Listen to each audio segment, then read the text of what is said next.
हम लोगों का गीता का छठा अध्याय चल रहा है।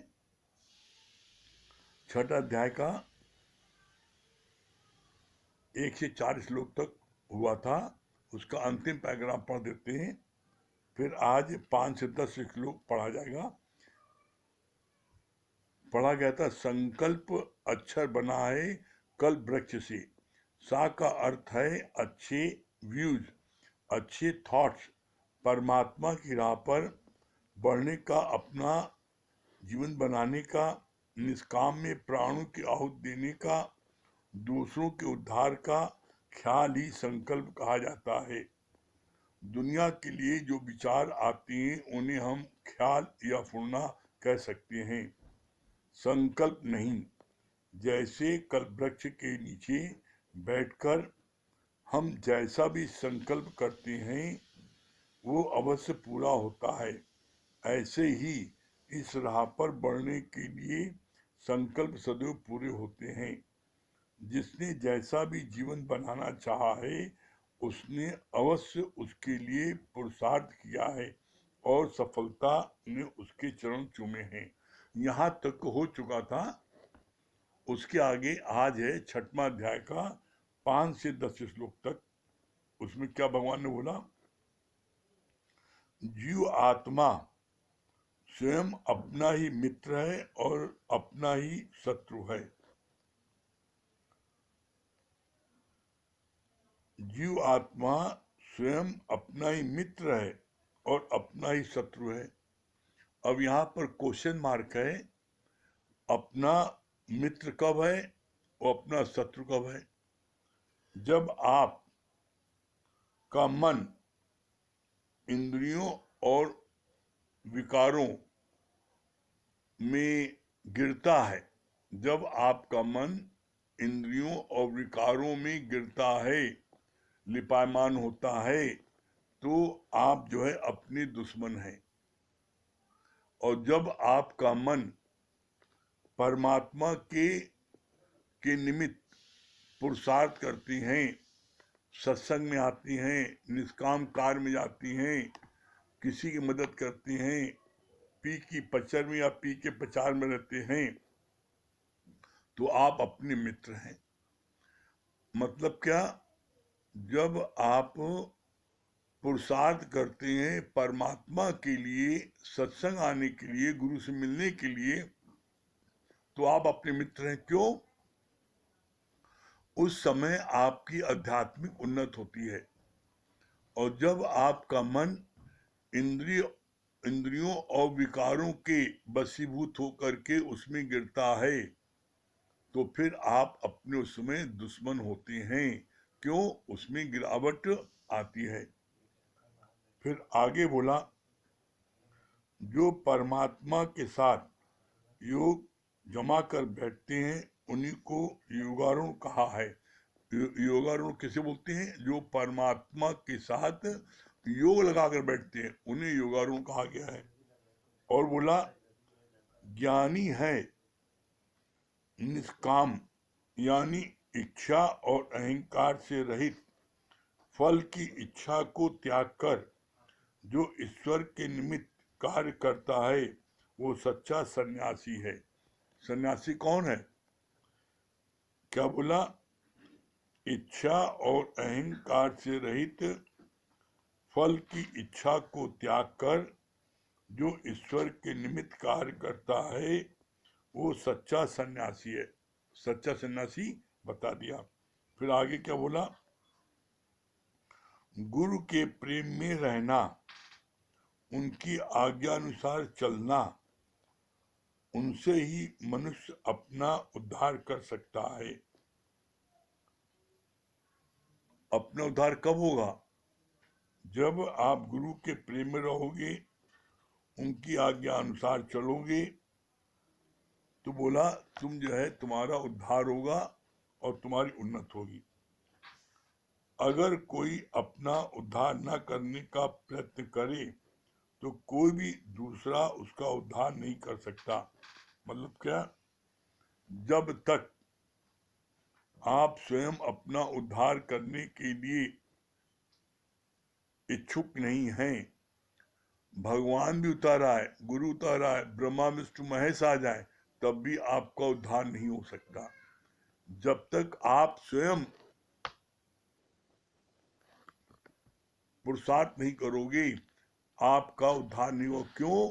क्योंकि परमात्मा बारिश करता है, तो बारिश में आप आके जब नहीं भीगोगे तो परमात्मा क्या कर लेगा? परमात्मा ज्ञान बांट रहा है, लुटा रहा है, आप नहीं लूटोगे तो गुरु क्या कर लेगा? सूर्य धूप दे रहा है, आपको बहुत फायदेमंद है, लेकिन आप अपने कमरे में बैठे हो, कमरा में दरवाजा बंद करके धूप न लो तो सूर्य क्या कर लेगा?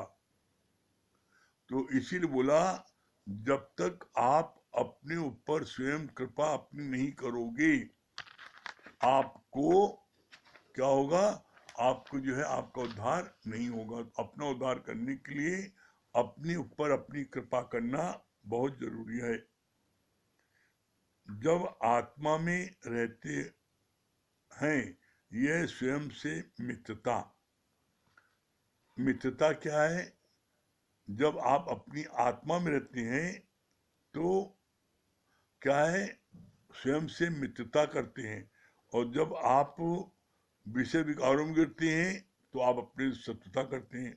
फिर आगे बताया, जब हमको धूप लगती है तो हम स्वयं उठकर छाया में बैठते हैं, ऐसे ही माया में तपन लगती है तो तुम स्वयं परमात्मा की छांव में आ जाओ।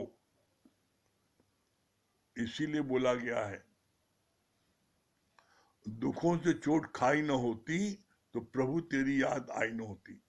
जब जीवन में दुख आते हैं तो हमें परमात्मा की याद आती है, और जब हमें सुख आती है तो परमात्मा हमको भूल जाता है। इसीलिए कुंती ने भगवान से दुख मांगा था, कहा था दुख ज्यादा अच्छे हैं। क्यों अच्छे हैं? उसका जवाब दिया था, दुख दारू सुख रोग भया। दुख दारू, दारू मानो तो दवा। जब दुख मिलता है तो हम भगवान की दवा लेते हैं, भगवान के वचन सुनते हैं, अच्छे लगते हैं, प्रिय लगते हैं, और जब हमारे जीवन में सुख रहता है तो हम उसे भगवान को भूल जाते हैं। कैसे? इसका प्रत्यक्ष प्रमाण अभी आज की आज ही मिला हमको। क्या मिला? हमने किसी से कहा कि आजकल आप सत्संग में हम देखा नहीं जुड़ रहे हैं आप, क्या बात है? सत्संग नहीं देख रहे हैं ना, आप सुबह आ रहे हैं और ना सत्संग जोड़ रहे हैं, क्या कारण है? अरे क्या बताएं, आजकल शादी बहुत है ना, तो शादी बहुत है तो वहाँ नाच गाना, उठना बैठना, खाना पीना, तो मौज मस्ती ले रहे हैं। तो उस समय भगवान भूल गया, उस समय भगवान याद आया नहीं। तो पता लगा इन सब चीजों के चक्कर में तुम्हारा सत्संग छूट गया। अब आप अपने मन में विचार करके देखो कि आप शादी में, विवाह में, मुंडन में, तिलक में गए तो वहां आपकी कौन सी आध्यात्मिक उन्नति हुई? आप सत्संग दूर हुए। तो इसीलिए भगवान बोलते हैं कि समझ समझ पग धरिए। आप जब उधर जाओगे, उल्टे सुल्टे भोजन करोगे, जरूरत से ज्यादा खा जाओगे तो क्या होगा? फिर वही चाट बीमारी। तो अब पता लगा 4 दिन तो तुमने शादी ब्याह में जाने के चक्कर में नागा किया, और 4 दिन तुमने अपने शरीर को स्वास्थ्य खराब कर लिया, तो बीमार हो गए, तो सत्संग नहीं दिया। 8 दिन का आपका नागा हो गया, क्या मिला? तो इसलिए कभी भी कहीं जाना हो तो इस बात का ठान लो, हम बिना सत्संग के टाइम में हम जो है सत्संग, और सत्संग कितनी देर का है? घंटे भर का। आप घंटे भर आप आगे पीछे, शादी ब्याह तो रात रात भर चलती है, और आपके बिना कोई काम रुका है क्या? आप अपने को जबरदस्ती इंपॉर्टेंस देते हो, नहीं मेरे बिना काम नहीं चलेगा है, तुम्हारे बिना काम नहीं चलेगा, और तुम शादी में नहीं जाओ, देखो काम चलता ही नहीं, शादी होती नहीं। सब काम अच्छे से होता ही नहीं। तो ऐसे में जिस चीज से मेरा उद्धार होना है हम उसको ध्यान नहीं देते, और जिसमें हमारी गिरावट होनी है उसके लिए हम जाते हैं। आगे बोला भगवान ने,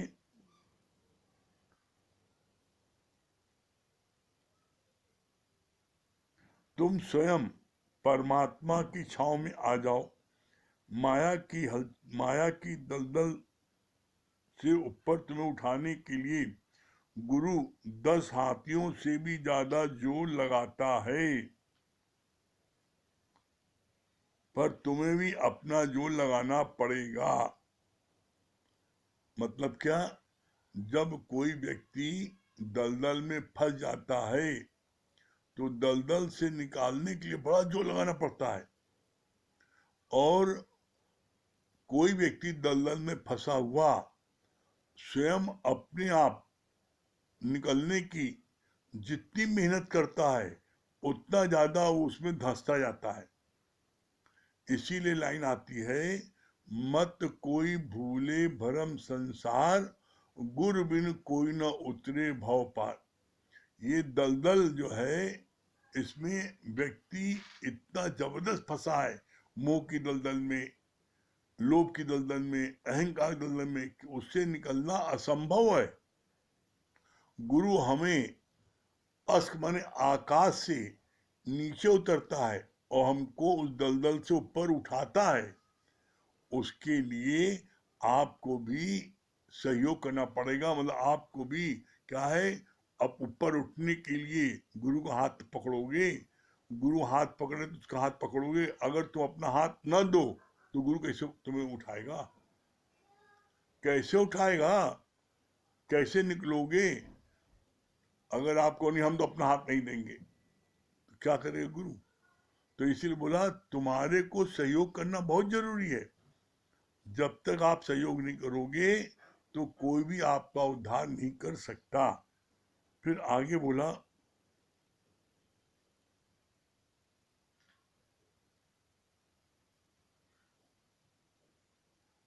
वचनों की वर्षा होती है पर तुम उनको कितना कैच करते हो। शादी विवाह में पैसे न्यौछावर किए जाते हैं तो बच्चे उन्हें लूटते हैं और ये भी नहीं देखते कि उधर से ट्रक आ रही है। वो उस पैसे को लूटने के लिए ये भी नहीं देखते ट्रक आ रही है, बस पैसे की उनकी निगाह होती है और लूटने में अपनी जान देते हैं। जिस लगन से, मेहनत से वो पैसा लूटते हैं, क्या आप उतनी लगन से, मेहनत से गुरु के वचन को लूटते हो? अरे इतनी सुविधा हो गई है, घर बैठे आप सत्संग लो। कैसी भगवान ने व्यवस्था कर दी है। ऑनलाइन आप घर बैठे सत्संग लो, घर बैठे दीदार करो। और उसके बाद भी अगर आप सत्संग न लो तो क्या करे गुरु, क्या करे हरि? कोई कुछ नहीं कर सकता। इसलिए अपने ऊपर अपनी कृपा करो, तभी जाकर के उद्धार हो सकता है। फिर आगे बोला,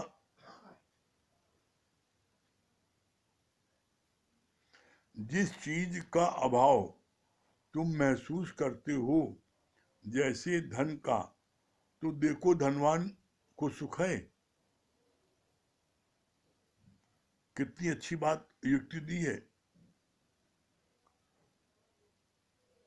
जिस चीज का अभाव तुम महसूस करते हो जैसे धन का, तो देखो धनवान को खुश है। तुम्हारे अंदर में धन कमाने की बड़ी तीव्र इच्छा है। क्यों इच्छा है? क्योंकि तुम्हारे मन में एक ख्याल है कि जो धनवान है वही धरती में सबसे सुखी व्यक्ति है। तो उतना धन कमाने के लिए तुम्हारा 10-20 साल चला जाएगा, और तब उसके बाद में तुमको अनुभव मिलेगा कि धन कमाने में सुख है कि नहीं सुख है। तो भगवान ने कहा कि तुम 10-20 साल की जगह तुम सिर्फ जो है 10-20 दिन में तुम पूरा अनुभव ले लो। जो जिन्होंने बड़ा धन कमाया है, जितना धन तुम कमाना चाहते हो उससे 4 गुना ज्यादा, 10 गुना ज्यादा जिसके पास धन है उसके पास ऐसे 4 लोगों के पास चले जाओ और जाके उनसे पूछो कि भैया तुम्हें कोई दुख नहीं ना? देखो कैसे 8 आंसू रोते हैं। हुँ? जो जितना धनवान है वो उतना ही दुखी है। क्यों? क्योंकि उसके सामने उतनी अधिक प्रॉब्लम्स हैं। अरे एक रिक्शे वाला, ठेले वाला धनवान नहीं तो उसको सिर्फ एक दुख है, पैसा कम है। जिसके पास जो धन अधिक है उसके पास तो दुखी दुख है। कैसे? आज अराजक तक उनको धमकी देते हैं, बच्चा उठा ले आएंगे, ये करेंगे, हैं, पैसे की डिमांड करते हैं, इनकम टैक्स, सेल टैक्स, गुंडा टैक्स, होली चंदा, दिवाली चंदा, फलाना, सब उनको दिन भर घेरे रहते हैं और दिन भर उनको पर प्रेशर रहता है। तो वो तो रात दिन दुखी रहते हैं। किसी को किसी बात का है, किसी को किसी बात का।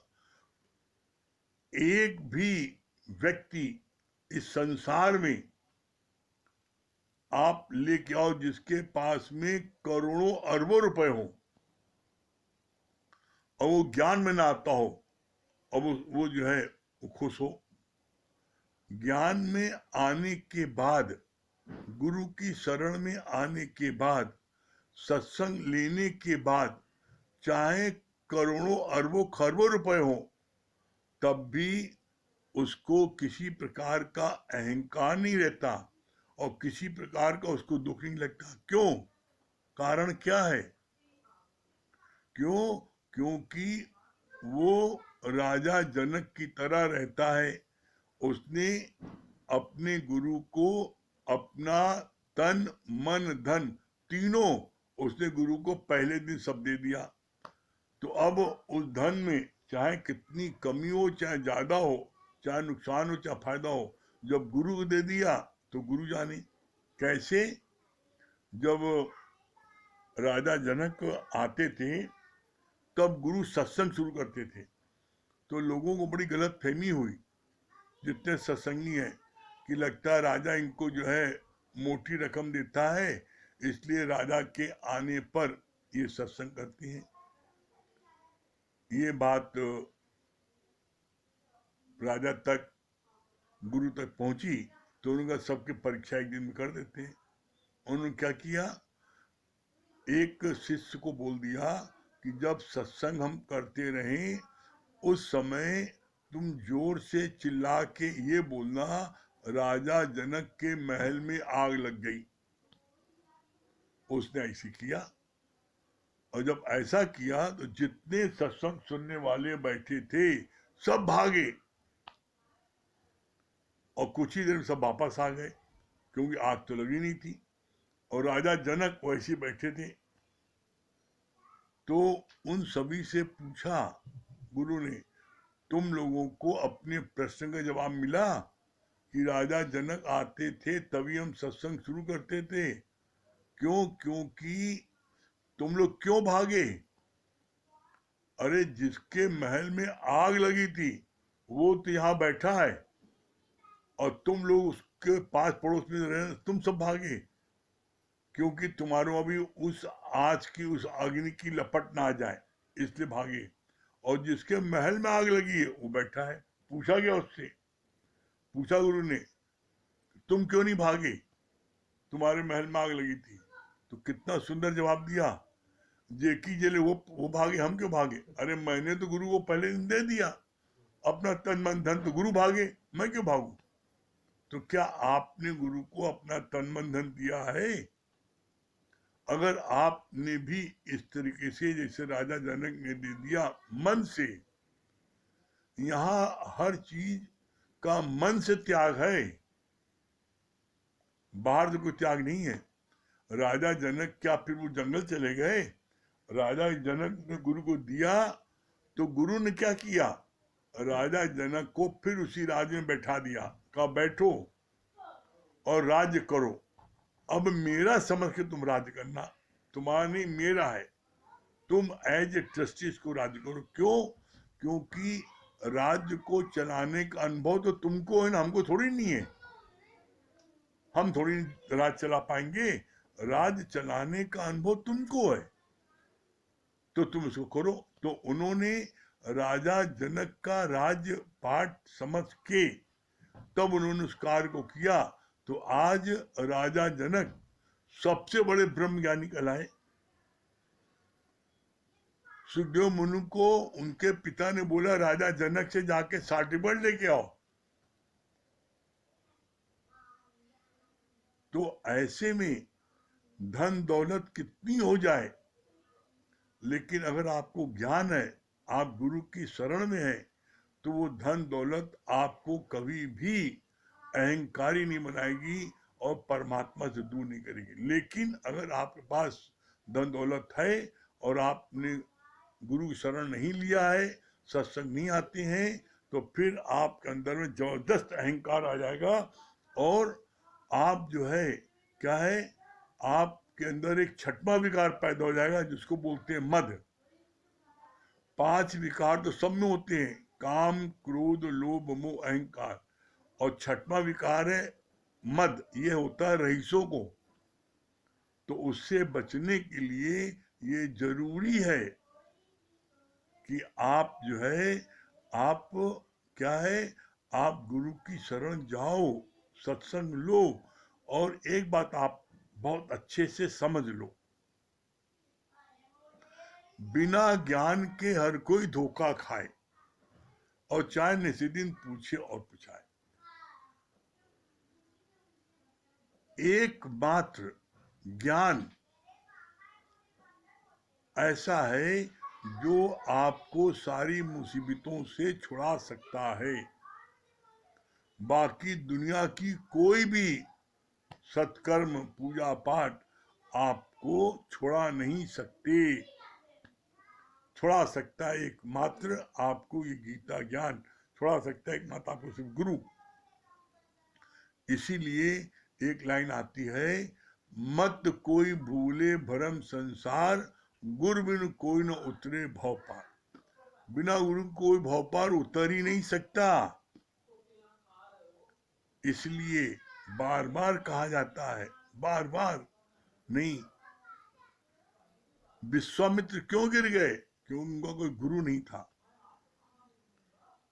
जो भी जीवन में राह भटके गिरे, उसका एक कारण था, उनका गुरु नहीं था। जिसका गुरु है, गुरु उसको गिरने नहीं देता। जब हम गुरु को समर्पण कर देते हैं, गुरु को अपना हाथ पकड़ा देते हैं, हम हाथ गुरु न पकड़ें, हम हाथ पकड़ेंगे तो कहीं मेला देखेंगे हाथ छोड़ देंगे। गुरु को अपना हाथ पकड़ा दें तो गुरु हाथ नहीं छोड़ेगा, और जब गुरु हाथ नहीं छोड़ेगा तो निश्चित गुरु आपको मंजिल तक पहुंचाएगा। ये उसकी जिम्मेदारी हो जाती है। कैसे? आप वैसे देख लो, सरल सी बात है। आप जमुना जी जाते हो, नदी में जाते हो और नाव वालों पर बैठ जाते हो, नाव पर, तो वो नाव वाला आपको इस पार से उस पार पहुंचाता है। उसकी जिम्मेदारी है कि वो भंवर को, लहर को देख करके नाव आपको इस पार पहुंचा दे। उसी तरीके से गुरु की जिम्मेदारी होती है, जब हम गुरु की नाव पर बैठ जाते हैं तो गुरु हमें भव सागर पार कराता है। इसीलिए गुरु बार बार करुणा से पुकारता है, आओ मेरी नैया में ले जाऊंगा भव पार, बार बार पुकारता है। तो ऐसे में आप भव पार करना चाहते हो तो गुरु की नाव पर आ जाओ, तो निश्चित भव पार हो जाओगे। हाँ संजय भैया, क्या बोल रहे हैं?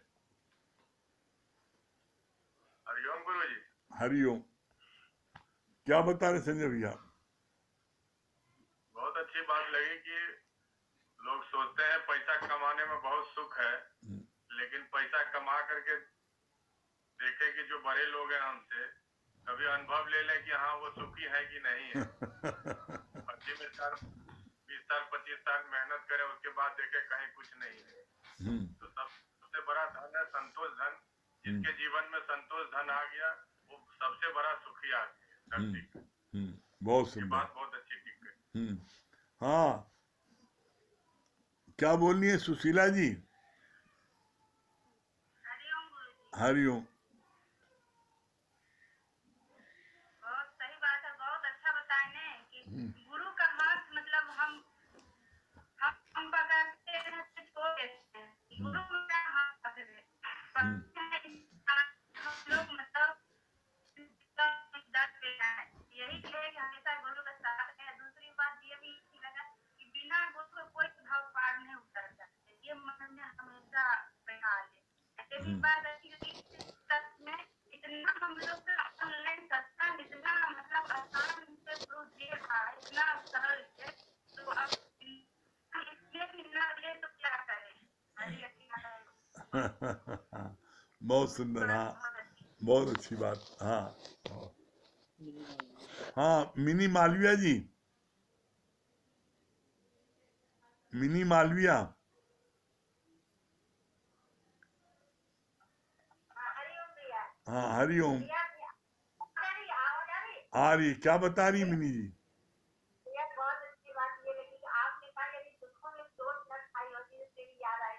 सचमुच में मेरे लड़के को कष्ट नहीं आता था, हम लक्ष्मी नारायण मंदिर जाते थे, आप इतने पाप से रहकर